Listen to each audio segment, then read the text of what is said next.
tayo. So, afternoon at gabi, nangunguha ako dito ng isda. So, ito, kagabi lang ko talaga ito. Marami po siya.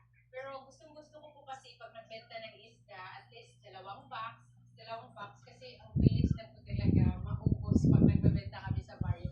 Gusto ko po kasi pag nagbenta ko ng isda, mura siya, affordable siya, para nakatulong na rin sa mga baryo-baryo kasi yung baryo kasi wala po talaga yan silang yung tangge. So, uhupin lang din sila pag may pumupunta doon, nagbebenta ng isda.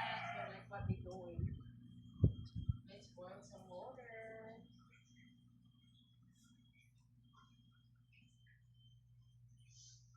Magkape po muna tayo. So, medyo cloudy po ngayon. Yung bukid natin, guys, I have no idea kung may isda po dyan. Siguro sasama si David sa akin this afternoon to check